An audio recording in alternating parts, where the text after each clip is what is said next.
Let's get you caught up on tonight's biggest stories. Yes, this is the evening news on ABC 13. We begin with breaking news. Houston police are investigating a shooting in Midtown Houston in an apartment complex. Investigators were called to this afternoon off Main Street. We do know that one person was shot. We are in contact with investigators to get more details, and we'll alert you on air and online as that new information comes in.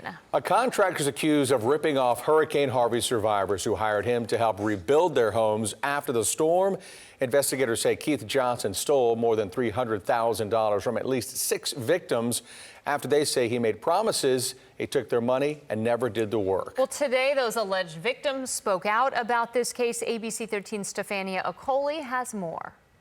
Kevin Anton Johnson operated under his own company, K&J Rustic Supplies. His victims say he was oh so charismatic and appeared to be the perfect contractor that they trusted. But what they found is that he was nothing like who they thought he was. 43-year-old Keith Anton Johnson has a number of victims, according to Constable Alan Rosen. Here stands 4 of the 6 who have come forward. All of them say they were swindled out of thousands. And 2 of them came to Johnson in desperate and urgent need after Hurricane Harvey. It really sickened me to see somebody take advantage of people that were already hurt.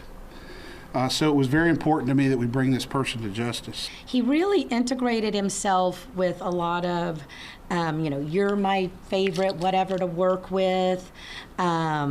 I don't like working with them. You're really great. Your family's special to me. According to deputies, Johnson would order the supplies for the job, and shortly after their arrival, he would claim they were stolen. Our only goal in coming forward was to prevent it from happening to anybody else. We knew we could not recoup the damage.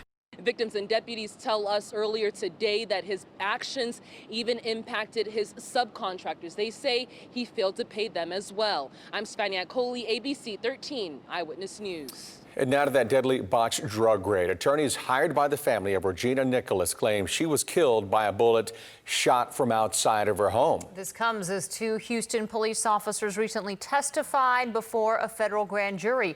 ABC 13's Maya Shea has the latest on where this case stands tonight.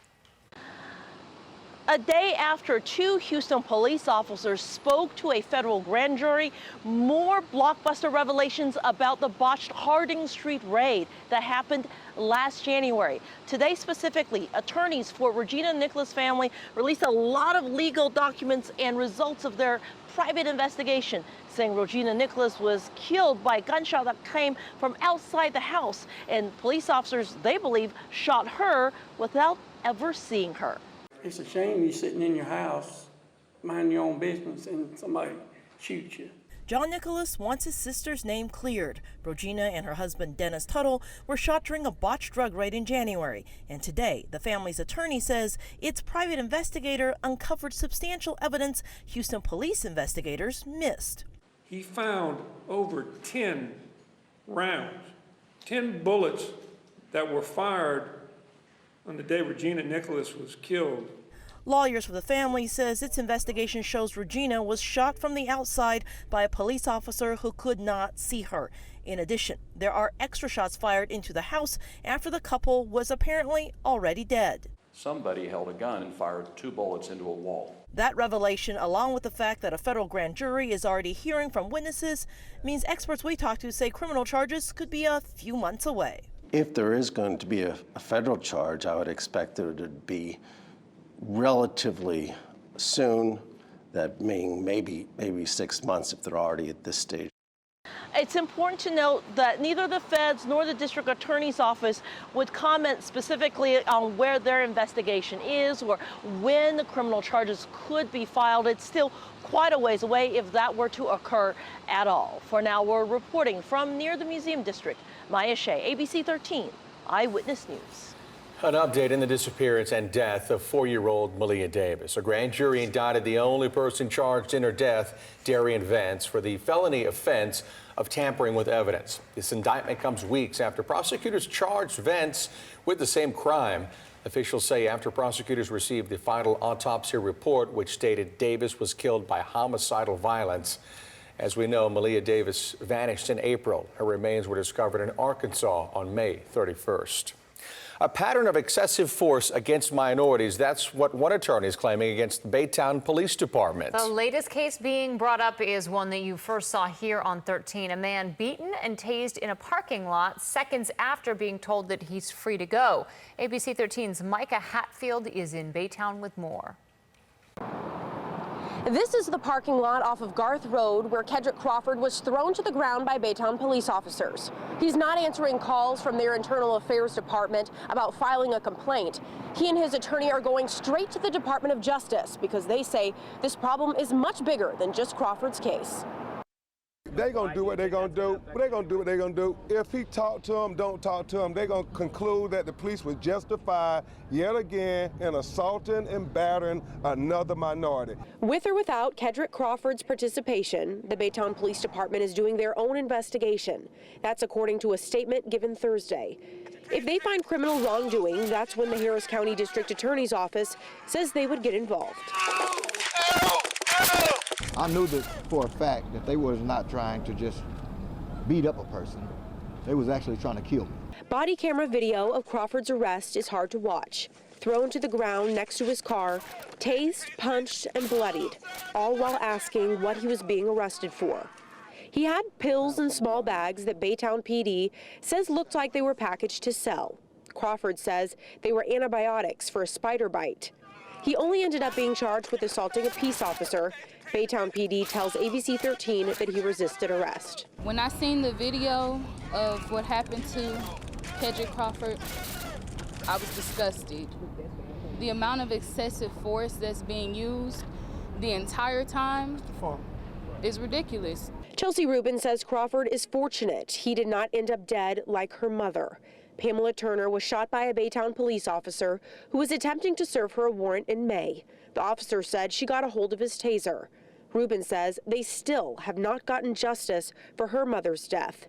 So Crawford's case is just another to add to the list. We believe there is a pattern and practice of excessive force on minorities in Baytown, and that is textbook racial profiling discrimination. At a press conference today, attorney Ben Crump listed 4 other incidences besides Crawford's and Turner's where he says Baytown police targeted Hispanics and African Americans. In Baytown, Micah Hatfield, ABC 13 Eyewitness News. Let's talk about the weather now. It was cool weather, yes, but it was nice while it lasted. ABC 13 meteorologist Rachel Breyer's here with a look at when the warmer weather will return. Rachel? Well, we at least have a few more hours of it. And really, even as we head into the day tomorrow, still going to feel pretty nice. But if you've been wanting to get outside this evening, it's going to be a great time for that. Look at 7 p.m. or look at 8 p.m. 84 degrees, lots of sunshine there. And then once the sun goes down, we will quickly see those temperatures drop down into the 70s. And overnight tonight into tomorrow morning, it's going to feel like another really nice day. You can see our forecasted low temperature as we push into tomorrow morning coming in at 68 degrees. Now, if we do hit that 68 degrees, that will actually tie the record low of 68 degrees set back in 1972. So it'll feel pretty nice as we start off your Friday. And here's a breakdown of what you can expect tomorrow. So starting off in the 60s by 9 a.m. should be up at around 79 degrees as we push into the afternoon, expecting mostly sunny skies, and high temperatures look like they will top out in the low 90s. Now, we do have a very slight chance of rain as we head into the afternoon, about a 20% chance. I wouldn't say to take your umbrella with you all day, but if you want to put it in your car, that's going to be probably your best bet. You probably won't have to use it, but keep it around because you might have to use it as we head into this weekend. Tomorrow's high temperatures, there you go, looking at the low 90s, 91 expected in Tomball, 90 in Wharton, 88 in Galveston, and 89 degrees over in Liberty. So looking pretty nice as we head into your Friday, but this weekend, that's when that moisture is really going to start to pump back in. So that humidity will be returning. And also what will be returning are higher rain chances. So on Saturday, we're going to be looking at about a 30% chance of rain. So a few hit or miss showers and storms going to be possible. Then heading into Sunday, looking at a 40% chance of rain. So a few scattered showers and storms possible there too. And then the rain chances don't end there. They will continue as we head into next week, looking at a 40% chance of rain both Monday and Tuesday, and even a 30% chance of rain as we head into next Wednesday. Rachel, thanks. And with the steam coming back over the weekend, it might be the perfect time to head out to Big Rivers Water Park in New Caney because all their slides are now open. Those rides include Wild Isle. It's the largest inflatable obstacle course in the state, the biggest lazy river in the state, and a ropes course that is 6 stories high. The 40-acre water park is located at the intersection of Highway 242 and 59. Homeowners in the Second Ward are getting some help with some much-needed home repairs. Yeah, this is all thanks to a new $2.5 million effort underway, courtesy of Rebuilding Together Houston. The agency wants to fix up 100 homes in the Second Ward area, specifically for low-income residents, the elderly, and veterans. But anyone in need is encouraged to apply for assistance. And to make all those planned repairs, Rebuilding Together Houston is hoping to raise $2.5 million to pay for the supplies and laborers needed for some complex work like roofing. They come out, they assess, and then they bring their crews and their volunteers and they start the work. So if you need help fixing your house or want to volunteer or make a donation, you can visit Rebuilding Together Houston. We have a link on our website at abc13.com.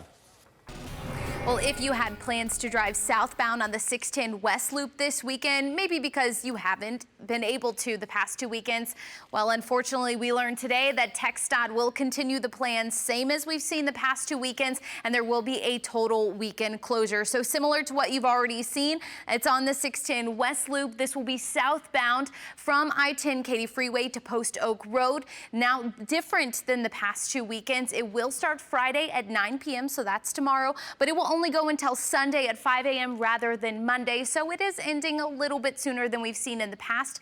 As usual, your alternate is Chimney Rock, and just be aware it does cause quite a headache and a lot of backups in that area, so just use that alternate if those were your plans this weekend. All right, Bree, thank you. And thank you for joining us to get caught up on the evening news. Yeah, be sure to join us tonight at 10 and on ABC 13. Good night.